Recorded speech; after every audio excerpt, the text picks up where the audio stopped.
total ban on duck shooting in New South Wales this year, and it's not hard to see why. All forms of water birds are being forced by the long dry to congregate on what water they can find just to survive, something that's already becoming difficult for at least one species seen on this small pond at Shortland. The freckled duck is listed as the world's rarest, and about 50 have left their usual Central Australian haunts to see out the drought in Shortland. And they're the freckled duck, that's the one that's really rare. Freckled ducks. How rare are they?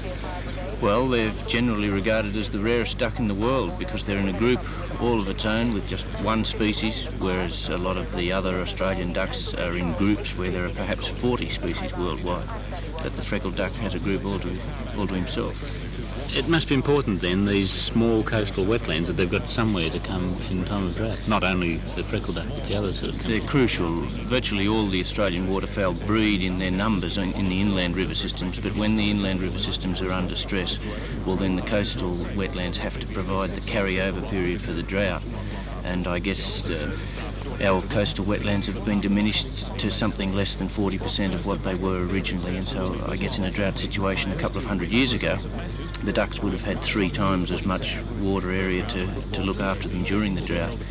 And now we've got this one species, the freckled duck, that's actually on the endangered list, and that means that it's in danger of extinction. Its numbers have dropped to such levels, and that's why we're trying to survey it in this coming month or so.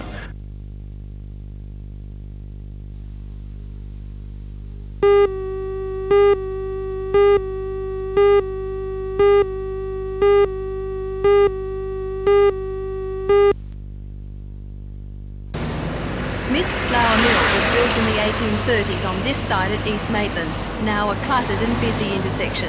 It consists of 2 buildings, a 3-storey stone construction and an adjoining brick building.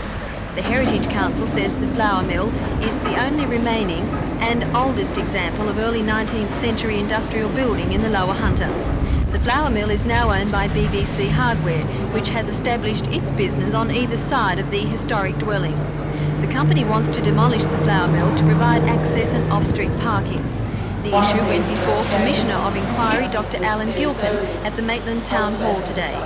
Both parties agreed that it would cost $60,000 to repair the old flour mill, a figure unacceptable to the owners.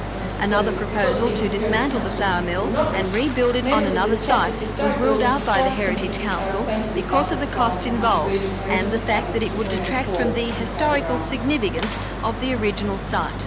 The future of this building is now in the hands of the Commissioner of Inquiry. He's expected to make his recommendation to the Minister for Planning and Environment in the next couple of weeks. Meanwhile, the 2-year interim order, which has so far saved this building, runs out next month.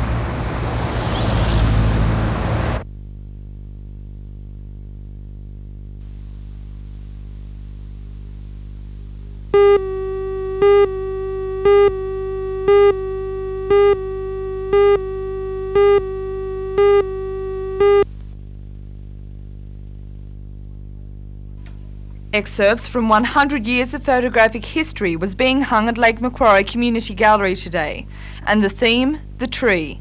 41 works by some of the country's foremost photographers used the tree as a theme for a revealing study of the unique beauty of the Australian forests and bushland. A number of styles and techniques are illustrated in the exhibition, from black and white realism to colourful special effects photographs.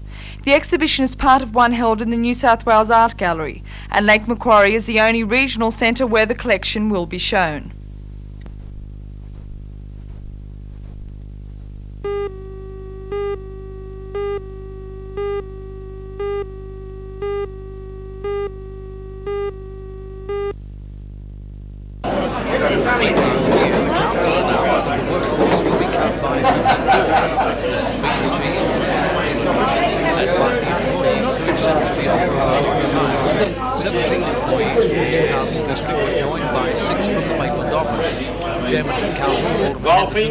Travelling and sightseeing and snow skiing. It was the biggest combined retirement gathering in the history of the Shortland County Council.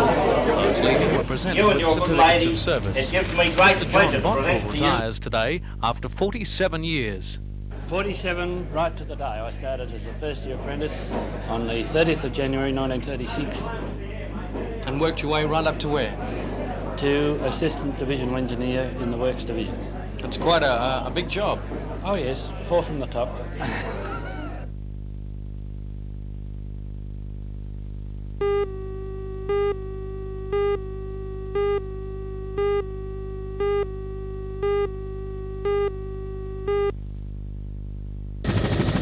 The company will go ahead with its plan to trim 1,500 jobs from its workforce in Newcastle. General Manager Mr Jack Brisby told steel unions today that the first stage of the cutbacks will include the reintroduction of a voluntary retrenchment scheme from February. The number of retrenchments will depend on the response to that offer. Mr Brisby says BHP has to reduce its Newcastle workforce to 6,000 due to the depressed domestic market and a continued poor performance from the company's steel division. He says results from the half year ending in November, which will be announced on February the 4th, are extremely bad. Apart from the possible closure of another merchant mill in mid-year, Mr Brisby says all plant closures have been completed. But reduction of labour in areas serving the remaining plant is still necessary. The company could not provide the unions with details of those reductions, and this, say the unions, is quite unsatisfactory. There may be areas that we don't know that it's non-productive areas they're taking these people away from. But in the production departments, we're down to rock bottom now. And the men don't like working short-handed, and they can't. In some areas, it's impossible to work short-handed. And there is a very grave safety issue there. I asked the company that today, and they said, we'll give you the assurance that we will not be doing anything to affect the safety. But as I say, we just can't argue with it. They're not giving us the information we want. On another point altogether now, you went into this afternoon's meeting with the knowledge that BHP is very seriously considering spending $2.4 billion purchasing Utah from General Electric. How does the FIA feel about the BHP's actions in the light of that announcement today? Absolutely disgusted, especially the announcement that come out on the day. They've given us an announcement of loss of all those jobs, and also waiting on a decision from the IAC, which they expect down in a couple of weeks' time, to make an announcement spending all that money and letting people go to the streets looking for jobs. And they've got that money not to throw around, I suppose, with a better word, to spend. And we think if they've got that type of money to spend, they should be modernising the steel industry and start competing like they should have been done. And we also feel that they're only bearing out what we've been saying over the years, that BHP are not interested in steel. They want to get out and get into the minerals and oils. And this sort of last announcement, that makes us feel that that's their intention.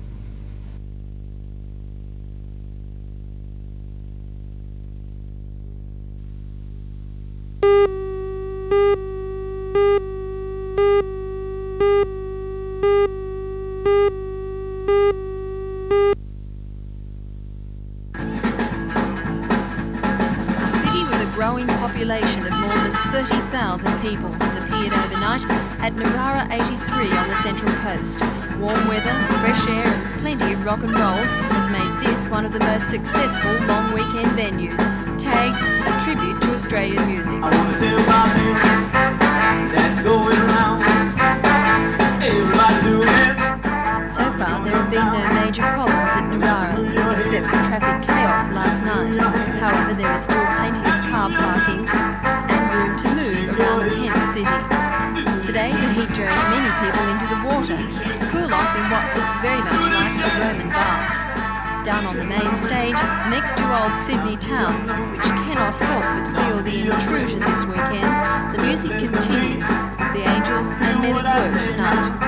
Organisers are billing this event as one of the biggest rock and roll festivals of our time. This will go down in the annals of Australian rock and roll. No problems? No major problems. As I said, a lot of minor problems that happen when you build a city for 30,000 people. Things naturally things go wrong, but nothing major.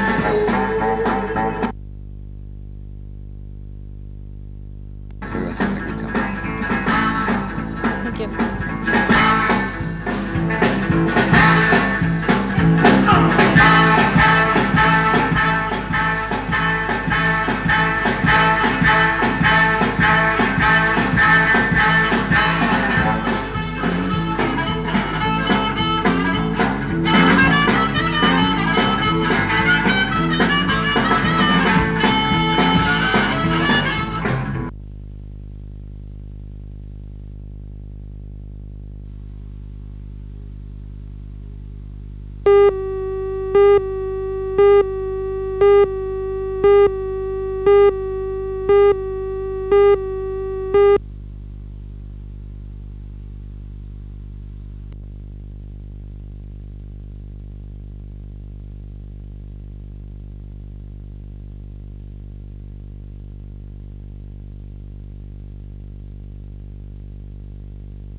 look for the centre of the ball.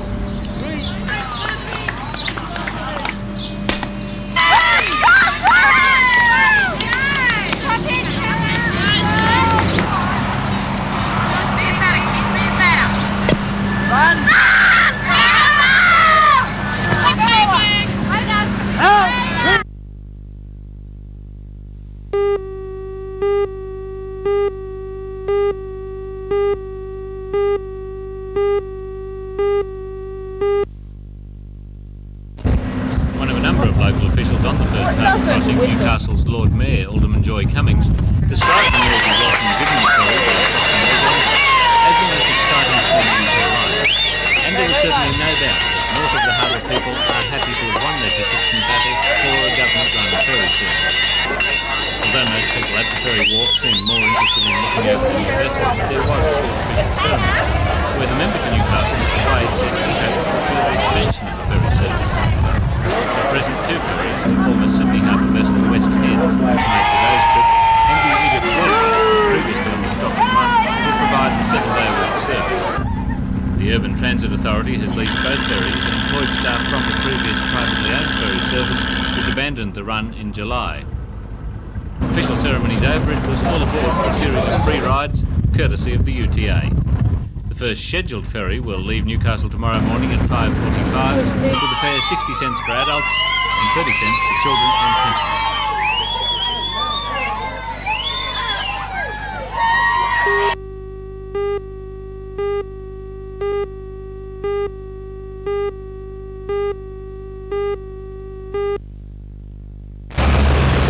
Two armed bandits held up the National Australia Bank in Maestro. They tied up the staff as they arrived for work and escaped with an undisclosed amount of money. The only description police have is that one is of stocky build, the other of slim build, both 178 centimetres. Jim Sullivan takes up the story. The obviously well-planned robbery began at about 8:30 when the accountant, as usual, came to the back door to open up for the day. As he got to the door, he was confronted by two men, one with a shotgun, one with a rifle. He was then forced to bring the other staff members into the bank. Once everyone was inside the bank, they were bound and gagged by the robbers, and then one was forced to open the bank vault. It was all over in about 15 minutes. The robbers took a large amount of money from the vault, no one's saying just how much at the moment, but it's obviously a large amount, and disappeared without any trace at all. Nobody in the street saw a thing.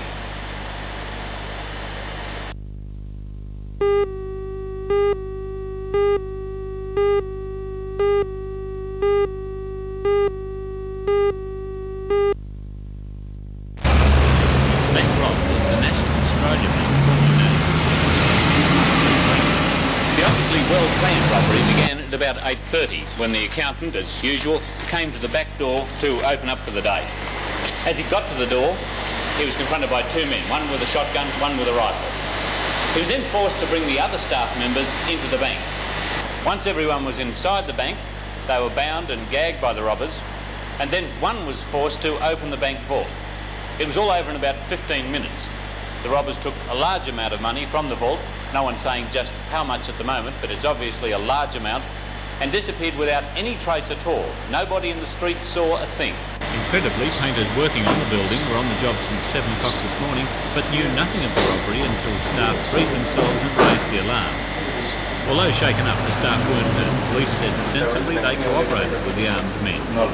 Both robbers were wearing balaclavas. The only description police had was that both were about 70 centimetres. One had on a dark shirt and trousers, the other a light shirt and jeans. Both were wearing tennis shoes. Detectives investigating the robbery say it has the hallmarks of experience. At this stage, they have no lead.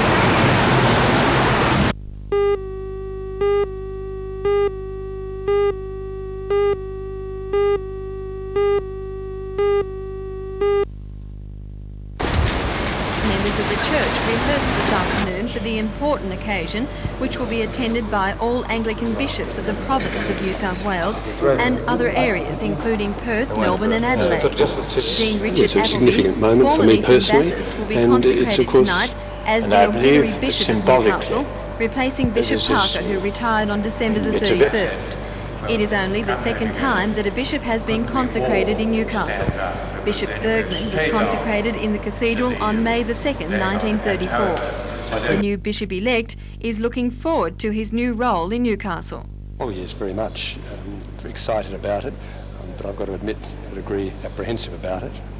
It's a big job, but I'm looking forward to it, and it's got lots of challenge and excitement in it, and that sounds marvellous, yes. This will be a proud moment for you tonight. Well, yes, it's an important moment. It's a significant moment for me personally, and of course, it has a significance for the church in Newcastle and for the church in Australia, yes.